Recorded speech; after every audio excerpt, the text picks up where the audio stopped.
안녕하세요. 우리가 보통 투자하는 인덱스 펀드, 그 속을 제대로 들여다본 적 있으신가요?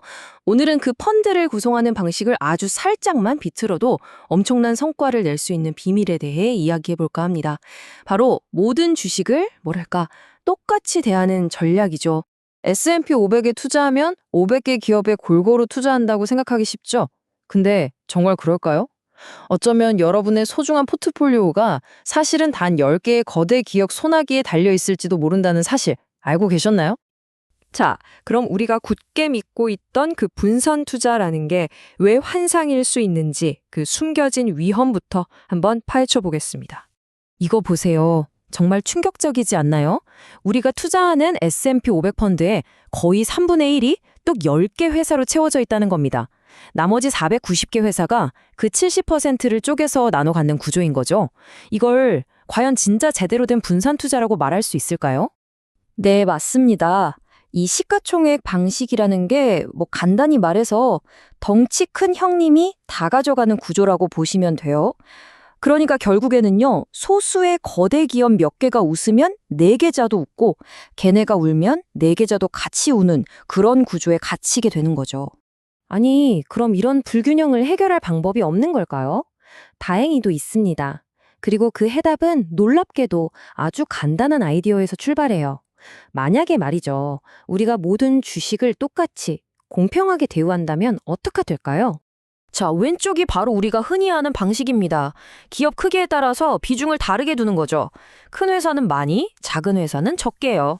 근데 오른쪽을 한번 보세요. 와, 정말 간단하죠?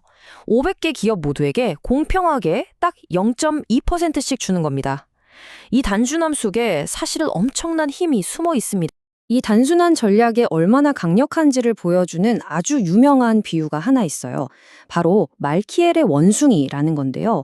이게 무슨 이야기냐면 눈을 가린 원숭이가 다트를 막 던져서 고른 주식 포트폴리오가 심지어 전문가들이 머리를 싸매고 만든 지수보다 성과가 더 좋았다는 그런 이야기입니다. 복잡한 게 항상 정답은 아니라는 걸 보여주는 아주 재미있는 사례죠. 아니, 근데 어떻게 이렇게 단순한 전략이 효과가 있는 걸까요? 그냥 운이 좋았던 걸까요? 아닙니다. 이제부터 그 과학적인 원리를 제대로 한번 파헤쳐 볼 시간입니다. 이 성공의 열쇠는 바로 초과 성장률이라고 불리는 비밀 병기에 숨어 있습니다. 자, 이 비밀을 풀려면 먼저 포트폴리오 로그 수익률이라는 개념을 알아야 하는데요. 이름만 들으면 머리 아프시죠? 근데 별거 아닙니다. 우리가 몸무게 잴 때 두꺼운 옷 무게는 빼고 재는 것처럼 투자 성과에서 어떤 거품이나 착시 효과를 싹 뺀 진짜 장기 성장률을 보여주는 가장 정확한 저울이다 이렇게 생각하시면 쉬워요. 그리고 이 진짜 성장률은요, 딱 두 가지로 나눌 수 있습니다. 하나는 기업 자체가 잘해서 얻는 평균 성장률이고요. 다른 하나는 투자 전략 덕분에 생기는 보너스, 바로 초과 성장률입니다. 이 두 가지를 구분하는 게 모든 비밀을 푸는 열쇠가 됩니다. 우리는 보통 작은 기업이 더 빨리, 더 크게 성장할 거야 이렇게 믿잖아요. 근데 놀랍게도 실제 데이터를 까보면 꼭 그렇지만은 않다는 겁니다. 기업 규모랑 상관없이 길게 놓고 보면 성장률 자체는 놀라울 정도로 비슷해요. 지금 보시는 이 평탄한 선이 바로 그 증거입니다. 하지만 진짜 중요한 이야기는 바로 여기서부터 시작됩니다. 성장률은 비슷했지만 변동성은 완전히 다른 이야기였어요. 작은 기업일수록 주가가 오르락내리락 하는 그 폭, 즉 변동성이 훨씬 더 컸던 거죠. 바로 이 변동성이 우리가 그토록 찾던 비밀의 열쇠였던 겁니다. 자, 이제 모든 조각이 맞춰졌습니다. 이 표를 한번 보세요. 두 전략의 평균 성장률 차이는 어떻습니까? 거의 없죠? 0.07% 차이니까요. 그런데 초과 성장률은요? 세상에 무려 1.95%나 차이나 벌어집니다. 이게 무슨 뜻이냐? 결국 동일과중 방식이 이긴 이유는요. 변동성이 큰 자산을 주기적으로 팔고 사면서, 즉 리밸런싱을 하면서 얻는 순수한 수학적인 이점, 일종의 리밸런싱 보너스 덕분이었다는 겁니다. 정말 놀랍지 않나요? 이게 그냥 학자들 책상 위에서만 나오는 흥미로운 이론으로 끝나는 게 아닙니다.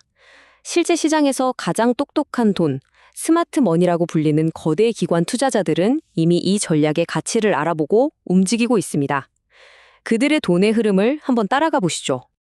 와, 규모부터가 정말 압도적이죠. 우리의 연금이나 대학교 기금처럼 정말 보수적이면서도 정교하게 돈을 굴리는 그런 기관들이 이 시장에 투자한 돈이 무려 560억 달러에 달합니다. 어마어마한 금액이죠. 단순히 액수만 큰 게 아니에요. 지난 10년 동안 이런 기관들의 ETF 투자 규모가 4배나 커졌습니다. 이건 뭐 반짝하는 유행이 아니라 시장의 큰 흐름, 명확한 추세가 만들어지고 있다는 뜻입니다. 특히 이 차트를 보시면 2019년을 기점으로 자금 유입이 정말 폭발적으로 늘어나는 게 보이실 겁니다. 이론이 어떻게 현실 세계에서 실제 돈의 흐름을 바꾸고 있는지를 보여주는 아주 명백한 증거라고 할 수 있겠죠.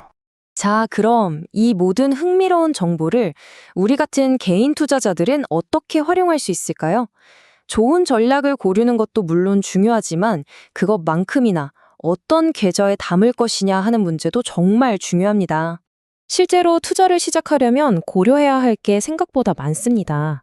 예를 들어 캐나다 투자자라면 이 캐드와 USD 환율 문제, 또 세금 문제, 심지어 미국 상속세 문제까지도 꼼꼼하게 따져봐야 하죠. 이건 캐나다뿐만 아니라 어느 나라 투자자든 마찬가지입니다. 이렇게 자신의 상황에 맞는 디테일을 놓치지 않고 챙기는 게 정말 중요합니다. 오늘 이야기의 마무리로 여러분께 이 질문을 한번 던져보고 싶습니다. 시장을 500척의 배가 떠 있는 거대한 바다라고 생각해 보세요. 여러분은 여러분의 자산이라는 배가 나아갈 항로를 가장 덩치 큰 소수의 배들이 결정하도록 그냥 내버려 두시겠습니까? 아니면 크고 작은 모든 배에게 동등한 발언권을 주어서 다 함께 지혜를 모아 항해하시겠습니까? 오늘 이 시간이 여러분의 투자 철학을 다시 한번 되돌아보는 계기가 되었으면 좋겠습니다.